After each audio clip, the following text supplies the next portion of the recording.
লাভের জন্য আসে। বর্তমান যুগ প্রতিযোগিতার যুগ। শুধুমাত্র প্রথাগত শিক্ষায় সীমাবদ্ধ না থেকে বিজ্ঞান, প্রযুক্তি, ভাষা শিক্ষা, তথ্য প্রযুক্তি এবং দক্ষতা উন্নয়নের দিকেও সমান গুরুত্ব দিতে হবে। আগামী দিনের শিক্ষক, চিকিৎসক এবং প্রকৌশলী, প্রশাসক, উদ্যোক্তা এবং সমাজ নেতা হিসেবে তারা উঠে আসবে। আমাদের রাজ্য সরকার সংখ্যালঘু সম্প্রদায়ের শিক্ষার প্রসার, বৃদ্ধি প্রদান, দক্ষতা উন্নয়ন এবং সামাজিক ও অর্থনৈতিক উন্নয়নের জন্য বিভিন্ন কর্মসূচি বাস্তবায়ন করে চলেছে। তবে উন্নয়নের প্রকৃত ভিত্তি হল শিক্ষার প্রতি নিষ্ঠা, কঠোর পরিশ্রম এবং আত্মবিশ্বাস। সরকার সুযোগ সৃষ্টি করতে পারে, কিন্তু সেই সুযোগকে কাজে লাগানোর দায়িত্ব আমাদের সকলের আছে।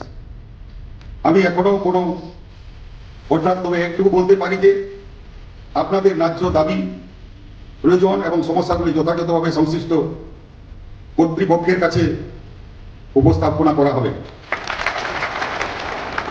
বিদ্যমান নীতি এবং বিধি অনুযায়ী যা যা সম্ভব তা বিবেচনার জন্য সর্বোচ্চভাবে চেষ্টা করা হবে। মাদ্রাসার উন্নয়ন শুধুমাত্র সরকারের একার দায়িত্ব নয়। শিক্ষক, অভিভাবক, পরিচালন সমিতি, স্থানীয় সমাজ সকলের সম্মিলিত উদ্যোগে একটি শিক্ষা প্রতিষ্ঠানকে এগিয়ে নিয়ে যায় এবং আমরা যদি একসঙ্গে কাজ করি তাহলে সীমিত সম্পন্ন নিয়েও অনেক বড় সাফল্য অর্জন করা সম্ভব হবে। আমি এই প্রতিষ্ঠানের উত্তরোত্তর উন্নতি, শিক্ষক শিক্ষিকাদের সাফল্য সকলের আমি কামনা করছি।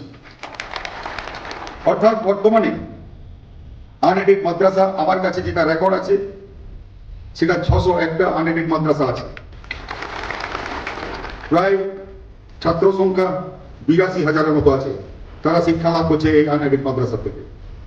অর্থাৎ বেতনের যে হেড স্যারের বেতন 14,000, অ্যাসিস্ট্যান্ট যারা মাস্টার ডিগ্রি তারা 12,000 পাচ্ছেন, গ্রাজুয়েট টিচারদের 6,000, ক্লার্ক 5,500 এবং পিয়ন পাচ্ছেন 5,000।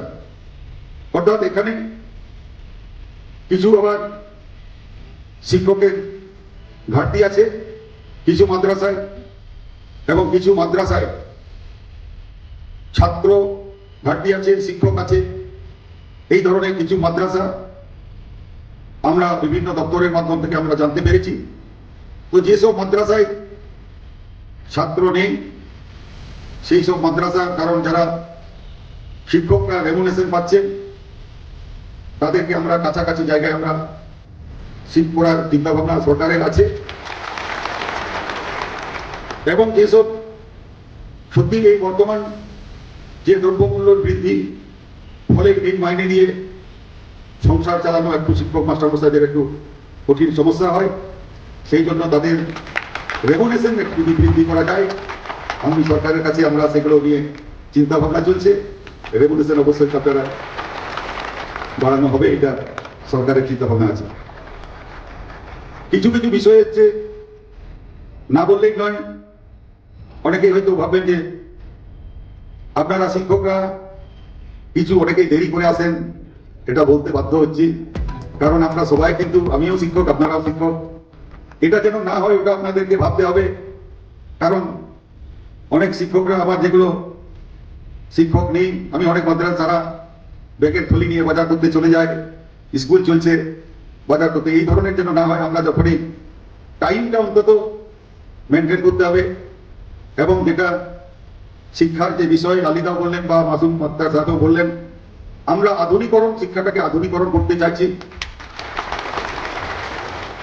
অর্থাৎ ন্যাশনাল এডুকেশন পলিসি, জাতীয় শিক্ষানীতির যে সিলেবাস, যে কারিকুলাম, সেইভাবে আমরা মাদ্রাসা শিক্ষা ব্যবস্থাকে আমরা ওইভাবেই আমরা তৈরি করব। কারণ যেটা এডেড মাদ্রাসার ক্ষেত্রে যেটা আছে, যেভাবে সরকারের মতো যেটা বললেন বাংলা ইংরেজি, অর্থাৎ সমস্ত যে এভরিথিং যেগুলো ম্যানেজিং কমিটি, অর্থাৎ এখানে কি ম্যানেজমেন্ট কমিটির মাধ্যমে যেটা চলছিল সেগুলো ম্যানেজমেন্ট কমিটিকে আমি অলরেডি ওগুলো ডিজলভ করে দিচ্ছি, এবং যেটা সরকার যেটা, কারণ সরকার যখন সবাইকে রেমুনেশন দেবে, ভাতা দেবে, সমস্ত কিছু সেগুলো আমরা সরকারের যে সিস্টেম, সেই সিস্টেম মোতাবেক আমরা কাজ করবো, এবং আগামী দিনে সরকার থেকে সমস্ত অর্থ সেইভাবে যখন পাবো সেটাই আমাদেরকে দেখতে হবে।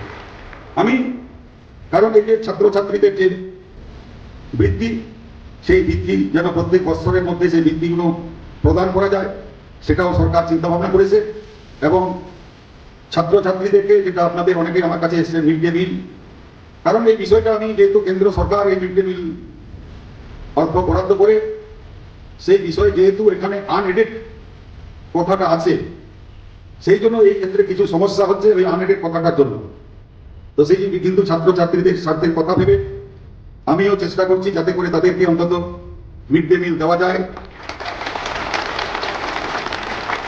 এবং তাদের যে ইউনিফর্ম, পোশাক, ব্যাগ বা জুতো দেওয়া যায়, সেটাও আমি দপ্তরের সাথে বা আমি অনারেবল সিএম এর সাথে আমি কথা বলবো, এবং আশা করি এই সমস্যাগুলো আগামী দিনে সমাধান হয়ে যাবে।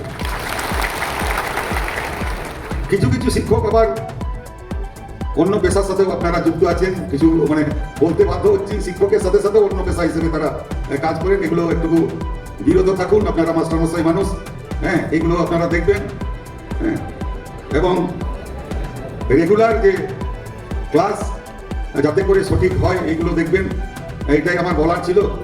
তো যাই হোক, আগামী দিনে নতুন সরকার নতুন দিশা নিয়ে এসছে, কারণ বিগত দিনে তো আপনারা সবাই জানেন যে 15 বছর কিভাবে এই সমাজকে বিগত সরকার ভোট ব্যাংক হিসেবে ব্যবহার করে এসেছিল, এটা আপনাদের সবাই আপনারা জানেন। কারণ যে এরা প্রকৃত এই সমাজ শিক্ষা ভাগ, প্রকৃত যে তারা সেই কুসংস্কারের অন্ধকার থেকে বেরিয়ে আসুক, বিগত এই সরকার কিন্তু সেটা চিন্তা ভাবনা করেছে। তাই মোদীজি বলেন সবকা সাথ, সবকা বিশ্বাস, সবকা বিকাশ, সবকা প্রয়াস, এই নীতিতে আমরা এগোচ্ছি, এবং আগামী দিনে নিশ্চয়ই এই সমাজ এগিয়ে যাবে। ছাত্রছাত্রীরা ডাক্তার, ইঞ্জিনিয়ার, বিভিন্ন উচ্চ শিক্ষা লাভ করবে এবং ভালো জায়গায় তারা প্রতিষ্ঠিত হবে, এটা আমাদের সরকারের চিন্তা ভাবনা। এবং আগামী দিনে যাতে করে পিছিয়ে পড়া ছাত্রছাত্রীরা বিভিন্ন যেমন সুযোগ সুবিধা, এখন স্কলারশিপ, বিভিন্ন যেমন লোনের মাধ্যমে হায়ার এডুকেশন পায়, যাতে করে আনএডুকেটেড ছাত্রছাত্রীরাও সেই সুযোগ সুবিধা পেতে পারে, তার জন্য আমার পক্ষ থেকে চেষ্টা করব। এবং যাতে তারা এই ফ্রি কোচিং পেয়ে, যেটা সরকার থেকে যে কোচিং এর ব্যবস্থা করা হয়েছে, এইসব ছাত্রছাত্রীরা যারা সেই সব সুযোগ সুবিধা পেতে পারে, সেগুলো আমরা দেখব আমাদের দপ্তর থেকে, মাইনরিটি দপ্তর প্লাস মাদ্রাসা এডুকেশন থেকে। এবং এই কয়েকটি কথা বললাম, কারণ সকলকে, সমস্ত শিক্ষক এবং শিক্ষাকর্মী, শিক্ষিকাগণকে সকলকে আমার পক্ষ থেকে গৌরী অভিনন্দন, আন্তরিক শুভেচ্ছা, নমস্কার জানিয়ে আমি আমার এই সংক্ষিপ্ত বক্তব্য সমাপ্ত করলাম। বন্দে মাতরম, ভারত মাতা জয়।